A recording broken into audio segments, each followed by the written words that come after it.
নমস্কার বন্ধুরা, আমি সুমনা চলে এসেছি আজকে আমার রেসিপি ঝুলি থেকে একটা রেসিপি নিয়ে। আশা করি আপনারা সকলে ভালো আছেন, সুস্থ আছেন।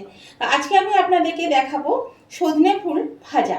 তো সজনে ফুল ভাজা আমরা সকলেই খাই, সকলেই কিন্তু আমরা সজনে ফুল ভাজা খেয়ে থাকি। আর সজনে ফুলের প্রচুর উপকার, মানে এটা অ্যান্টিপক্স হিসাবে এই সময় খাওয়া হয়। শুধু সজনে ফুল না, সজনে ফুলের পাতা, সজনে ফুলের ডাঁটা, সজনে ডাঁটা সবকটাতে কিন্তু ভীষণ উপকার থাকে। তো এখানে দেখুন আমি 500 গ্রাম সজনে ফুল নিয়ে এসেছিল, সেটা বেছে, মানে ডাঁটি শুদ্ধ থাকে, সেটা বেছে আমি এতটা পেয়েছি। এখানে সজনে ফুল রয়েছে, এটাকে আমি ধুয়ে নিয়েছি, সবকিছু আমার এখানে ধোয়া আছে। এখানে আলু নিয়েছি, আলুগুলোকে আমি এরকমভাবে কেটে নিয়েছি, এরকমভাবে কেটে নিয়েছি। এখানে একটা মিডিয়াম সাইজের টমেটোটাকেও আমি এরকম সরু সরু লম্বা করে কেটে নিয়েছি। এখানে নিয়েছি 3টে চেরা কাঁচা লঙ্কা। এখানে মিডিয়াম সাইজের একটা পেঁয়াজকে কুচি করে নিয়েছি। এখানে নিয়েছি বেগুন। আজকে আমি এটা দিয়ে এই সজনে ফুল ভাজাটা করব। আমরা অনেক সময় অনেকেই করি শুধু আলু দিয়ে বা শুধু বেগুন দিয়ে, তো আজকে আমি এই সব জিনিস দিয়ে কিন্তু মানে এই ভাজাটা করবো। আর এটা খেতে কিন্তু দুর্দান্ত লাগে। তাহলে চলুন চলে যাওয়া যাক সরাসরি রান্নায়। আমি কড়াতে তেল দিয়ে দিয়েছি, তেলটা গরম হয়ে গেছে, দিয়ে দিলাম 2টো শুকনো লঙ্কা। লঙ্কাটা একটু হালকা করে ভেজে নেব। লঙ্কার কালার চলে এসেছে, ভাজা হয়ে গেছে। এবার আমি এর মধ্যে দিয়ে দেব কেটে রাখা আলু।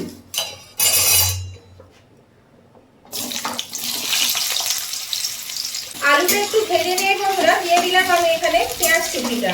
পেঁয়াজ কুচি আমি এখানে 10-12 সেকেন্ড মতো ভেজে নিয়েছি। এবার আমি এর মধ্যে দিয়ে দেব এই যে কেটে রাখা বেগুন। বেগুনগুলোকে আমি এবার একটু ভেজে নেব। আর দিয়ে দিচ্ছি এই চেরা কাঁচা লঙ্কা। এগুলো দিয়ে আমি একটু ভেজে নিই। এরকম বন্ধুরা আলু, বেগুন, পেঁয়াজ বেশ ভাজা ভাজা হয়ে এসছে। এবার আমি দিয়ে দিচ্ছি এর মধ্যে সজনে ফুল। সজনে ফুলটা আমি এর মধ্যে দিয়ে দেব। সজনে ফুলটা দিয়ে আমি একটু নাড়াচাড়া করে নিই। সজনে ফুলটা আমি সমস্ত সবজির সঙ্গে মিশিয়ে দিয়েছি। এবার আমি দিয়ে দেব এই যে কেটে রাখা টমেটোটাকেও আমি এবার দিয়ে দিলাম।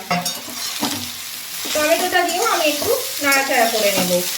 এবার দিয়ে দেবো এখানে একটু হলুদ নিয়েছি, হলুদ গুঁড়ো, আর দিয়ে দেবো পরিমাণ মতো নুন। এবার আমি এটাকে আবার একটু ভালো করে ভাজা করে নেব। নেড়ে চেড়ে দেবো, নেড়ে চেড়ে দিয়ে আমি ঢাকা দিয়ে দেবো। ঢাকা দিলে কি হবে, আলু, টমেটো, বেগুন, তারপরে এই ফুল, সজনে ফুল সমস্তটা কিন্তু সেদ্ধ হয়ে যাবে। দেখো কত তেল দিয়েছি, বেগুনে কতটা তেল টেনে নিচ্ছে। এটা আমি ভালো করে মিশিয়ে নিলাম। এবার আমি আঁচটা একদম কমিয়ে লো ফ্লেমে আমি কিন্তু এটা ঢাকা দিয়ে দিচ্ছি। আমি এটা ঢাকা দিয়ে দিলাম, আমি আঁচটাকে একদম কমিয়ে দিয়েছি। আমি 7 মিনিট পরে ফিরে আসছি। ঢাকনাটা আমি খুলে দিলাম। 5-7 মিনিট পরে ফিরে এসে দিয়ে দিচ্ছি স্বাদ অনুযায়ী একটু চিনি। এতে অবশ্যই একটু চিনি লাগবে, নাহলে খেতে ভালো লাগে না, স্বাদ হয় না। চিনি দিয়ে এবার আমি গ্যাসটা বাড়িয়ে দিলাম, ফুল আঁচে দিয়ে দিলাম। ফুল আঁচে দিয়ে আমি এটা একটু মিনিট 3-4 ভেজে নেব। আর এটা খেতে কিন্তু দারুণ হয়, অবশ্যই কিন্তু এই সময় এটা খাবেন। এটা কিন্তু অ্যান্টিপক্স, আপনারা সকলেই জানেন, আমি আবার বলে দিলাম। তা সত্ত্বেও তো এটা খাওয়া খুবই ভালো। যতদিন পাবেন এই সজনে ফুল ততদিন কিন্তু চেষ্টা করবেন খাওয়া। তো এটা আমি ফুল আঁচে একটু করে ভেজে নিচ্ছি। আর আলু, বেগুন সবই কিন্তু সিদ্ধ হয়ে গেছে, জাস্ট একটু ভালো করে ভেজে নেব।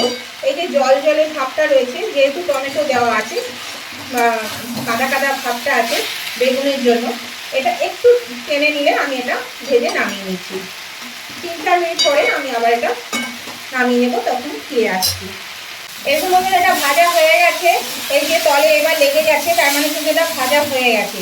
তো আমি গ্যাসটা অফ করে দিলাম। এবার আমি এটা তুলে নিচ্ছি। এরকম বন্ধুরা আমি এটা নামিয়ে নিয়েছি, এটা হয়ে গেছে। এটা খেতে কিন্তু সত্যিই খুব ভালো লাগে। আর দেখুন আমি কিন্তু কালারের জন্য কোনো রকম কোনো কাশ্মীরি লঙ্কা গুঁড়ো বা শুকনো লঙ্কা গুঁড়ো কোনো কিছু দিইনি। আমি একদম ন্যাচারালভাবে করেছি এবং সহজভাবে ঘরোয়া পদ্ধতিতে করেছি। আপনারাও এইভাবে করবেন, দেখবেন খেতে কিন্তু খুবই ভালো লাগে। সবসময় ওই সব জিনিস দিয়ে খেতে কিন্তু ভালো লাগে না। তো এইভাবে করে খেয়ে দেখবেন একবার হলেও। আর নতুন বন্ধুরা কিন্তু অবশ্যই আমার চ্যানেলটা সাবস্ক্রাইব করে আমার পাশে থাকবেন, আর পাশে থাকা বেলটা অবশ্যই ক্লিক করে দেবেন। তাহলে আমি যখনই আমার নতুন নতুন ভিডিও আপলোড করব সাথে সাথে নোটিফিকেশন আপনাদের মোবাইলে পৌঁছে যাবে। আর আমার উভয় বন্ধুরা কিন্তু লাইক শেয়ার কমেন্ট করতে ভুলবেন না। একটা লাইক করে দেবেন, একটা লাইক করলে আমি অনেকটা এগিয়ে যেতে পারি। আর আপনাদের বন্ধু বান্ধব আত্মীয় স্বজন সকলেই যাতে পেয়ে যায় তার জন্য একটু প্রচুর পরিমাণে শেয়ার করে দেবেন। আর অবশ্যই কমেন্ট করে জানাবেন কেমন হয়েছে। আপনাদের মিষ্টি মিষ্টি কমেন্টগুলো পড়তেও ভালো লাগে, আর একটা কমেন্ট আমাকে পরবর্তী রেসিপি বানাতে অনেকটাই সাহায্য করে। তাহলে অবশ্যই উভয় বন্ধুরা লাইক শেয়ার কমেন্ট করে দেবেন, নতুন বন্ধুরা কিন্তু সাবস্ক্রাইব করে পাশে থাকবেন। আজকের মতন ভিডিওটা আমি এখানেই শেষ করছি। আবার আমি নতুন ধরনের ভিডিও নিয়ে চলে আসবো। ততদিন আপনারা ভালো থাকুন, সুস্থ থাকুন। Tata, bye bye.